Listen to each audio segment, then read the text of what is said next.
éducation, ça c'est mon droit. Mon éducation, pourquoi me faire attendre? Mon éducation, ça c'est mon droit. C'est une exclusion pour les arabisants, c'est une exclusion. Je voudrais, Madame la HG, vous remercier pour avoir pensé à notre organisation en qualité de discutant.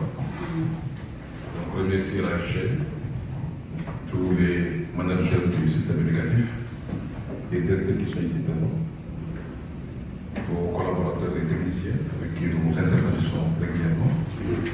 Remercier aussi les partenaires. Je pense à l'ANEA, à l'UNESCO, à la Conférence, les directeurs de la Banque mondiale de l'éducation. Saluer le travail remarquable du CRES et dire que c'est un rapport aujourd'hui, quand nous le parcourons, nous avons l'impression d'être sur le terrain. Donc ça reflète réellement le terrain. Et nous avons besoin de ces rapports qui nous parlent ici. Donc bravo pour le travail qui a été fait.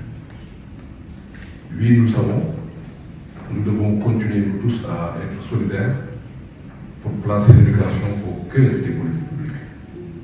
Ça sera un défi collectif qui devra engager toutes les catégories d'acteurs. L'éducation comme levier de développement, l'éducation comme bien public, l'éducation comme droit fondamental et non pas l'éducation comme privilège. Nous le savons, l'éducation devrait aussi aujourd'hui, dans ce contexte de crise, être un lieu de construction de réponses. Nous traversons beaucoup de crises sanitaires, climatiques, environnementales, sécuritaires, et nous pensons que l'éducation devrait pouvoir être le meilleur cadre pour apporter des réponses à ces crises. C'est pourquoi, lorsque nous parlons d'éducation, nous voulons qu'on soit dans une posture de décloisonnement. Éducation santé, éducation environnement, éducation alimentation, décloisonnement. Appelons à travers les autres secteurs à les impliquer davantage pour construire les interconnexions nécessaires. Nous sommes à 7 ans de notre rendez-vous mondial de 2030. Nous nous sommes engagés, notre pays s'est engagé. Et certainement que nous devons être un peu plus agressifs. Oui, plus agressifs, peut-être gentiment agressifs, mais quand même agressifs. Agressifs pour, et ça qui justifie peut-être que le concept de plein feu nous a parlé. Oui, parce qu'il nous faut mettre du feu pour attirer l'attention sur l'éducation. Du feu qui doit être attisé et de manière collective. Mais du feu aussi pour faire de la lumière, du feu pour qu'on puisse ensemble mettre nos énergies, nos ressources, nos intelligences, mais au bénéfice des cibles et des zones vulnérables. Nous pensons que la générosité et l'humanisme nous concourent évidemment à avoir des rapports, des réflexions qui traquent particulièrement les plus vulnérables. Nous sommes dans le cadre de UEM, Education à voix haute, à Hollande, parce que justement, nous considérons qu'il nous faut rendre la voie de l'éducation plus solide. Donc c'est ça qui fait que nous nous sommes retrouvés dans ce rapport qui a été produit et qui nous permet évidemment de porter une attention particulière sur les cibles les plus vulnérables, sur les zones les plus vulnérables. On a parlé des enfants hors école qui existent au Sénégal et qui sont très nombreux. Si nous avons la même compréhension de ce que c'est le concept de l'enfant hors école, c'est certainement les gens scolarisés, vous l'avez dit, mais c'est aussi tous ceux qui ont été déscolarisés avant les 10 années d'obligation scolaire. Et notre pays s'est engagé, au-delà même des engagements au plan international, au plan interne, nous sommes engagés à garantir l'éducation de tous les enfants, au moins au niveau des cycles fondamentaux, 6-16 ans, nous l'avons écrit. Le rapport plein feu devrait pouvoir aussi peut-être repenser les cibles, si on doit l'adapter au Sénégal. Est-ce que nous devons entrer par des écoles primaires? Ça a été fait, beaucoup de données, beaucoup de réflexions sur les écoles primaires. Ou faut-il s'intéresser aux enfants qui ont l'âge du primaire, si nous parlons du primaire, pour dire qu'il y a d'autres lieux d'apprentissage qui existent et pour lesquels nous devons apporter une attention quand nous produisons des rapports. Oui, tout à fait en phase qu'il nous faut avoir une attention particulière sur les disciplines démultiplicatrices de compétences, on parle de lecture, d'écriture, de mathématiques. C'est ça qui nous peut permettre évidemment de pouvoir accéder à notre savoir.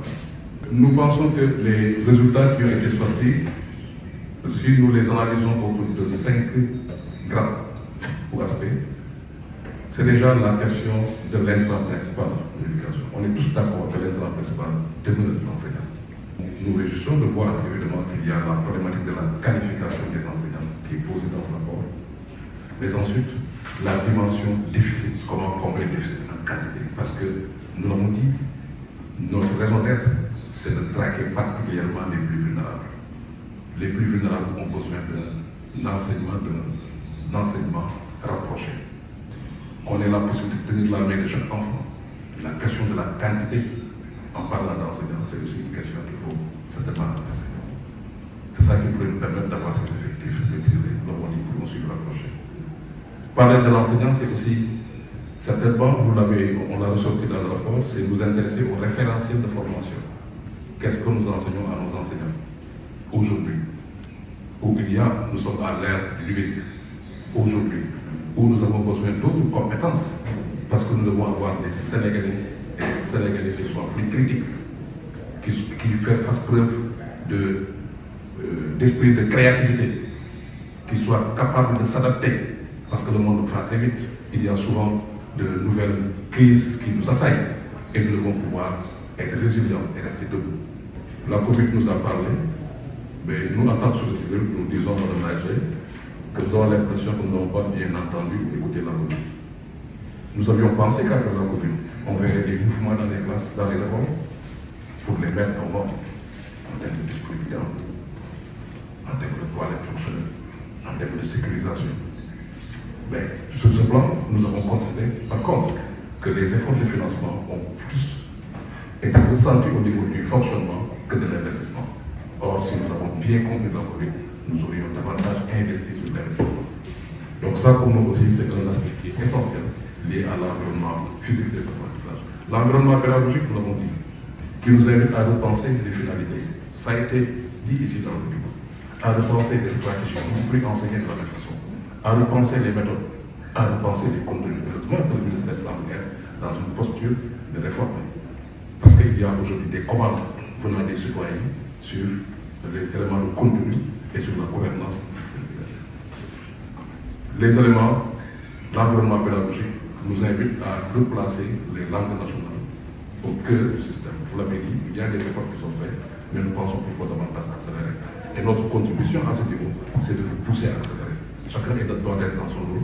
Nous pensons qu'il faudrait évidemment, malgré ces pas qui ont été signalés, 9 régions déjà qui ont été investies, nous pensons que nous devons encore davantage faire d'efforts. L'environnement pédagogique, c'est les nouvelles compétences exigées. Nous sommes à l'ère du numérique. Comment prendre en compte la problématique du numérique, mais démocratiser surtout le numérique, parce que je parlais des vulnérables.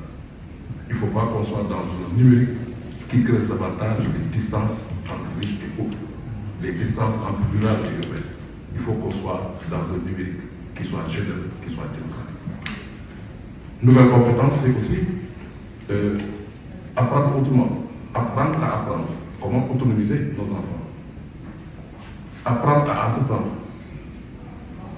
mais aussi faire en sorte qu'on ait des hommes et des femmes qui soient dotés de capacités d'adaptation, de capacités de créativité et qui aient un esprit critique, un esprit scientifique. Voilà donc pour nous le sens de cet aspect-là. Et de ce point de vue, il faut certainement qu'on repense beaucoup sur notre chaîne d'intervention. Nous considérons qu'en faisant du benchmarking, en regardant ce qui se passe ailleurs, parce que nous avons le benchmarking, beaucoup de questions qui sont posées au Mali ont été peut-être résolues au Burkina. D'autres aspects qui sont posés en Inde sont peut-être résolus au Sénégal. Le Sénégal aussi doit pouvoir s'inspirer de ce qui se passe ailleurs. Et ce qui se passe ailleurs, vous allez en Asie, vous allez en Amérique latine, c'est justement la place de la communauté dans le système éducatif, même en termes de suivi d'encadrement. Mais ça, pour le faire, vous ne pouvez pas avoir des parents qui soient en majorité analphabètes. Donc, quand nous nous intéressons dans ce rapport-là à la problématique des compétences, nous devons aussi faire un clin d'œil au niveau d'alphabétisation des adultes. Parce que c'est ça qui pourrait permettre de pouvoir le garantir. Oui, l'engagement communautaire, c'est aussi créer des espaces de partage de connaissances et de bonnes pratiques. C'est pourquoi nous savions le GFR, qui est un espace de partage de connaissances. Nous pensons évidemment qu'il faut le faire à tous les niveaux, sur le niveau local. L'engagement communautaire, c'est aussi la production de notre position. C'est ça nos contributions. Ce que nous devons faire, nous, en tant que société civile, c'est à partir de ce rapport, faire en sorte que ce rapport-là ne soit pas seulement le rapport des experts de l'éducation, mais comment assurer le portage social de ce rapport. Comment faire en sorte que le Sénégalais de l'intérieur, de la profondeur de ce pays, puisse disposer de ce rapport.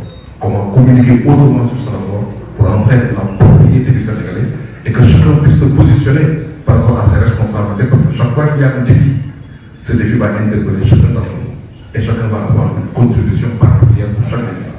Donc pour nous, le portage social, c'est un élément essentiel.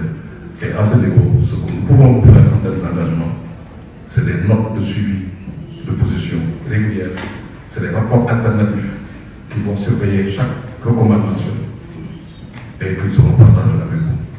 Donc véritablement, nous voulons encore une fois saluer cette initiative, vous remercier de nous avoir offert cet espace d'échange et dire que, vous l'avez dit, nous le pensons, notre conviction c'est que ensemble, nous sommes forts, ensemble pour relever tous les défis et que chacun reste évidemment dans son rôle, joue pleinement son rôle. C'est ça qui peut nous permettre d'avoir un système éducatif performant, mais surtout un système éducatif équitable, un système éducatif qui soit résilient face à ces chocs exogènes que nous constatons chaque jour. Je vous remercie.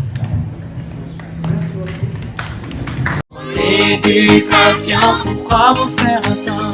Mon éducation.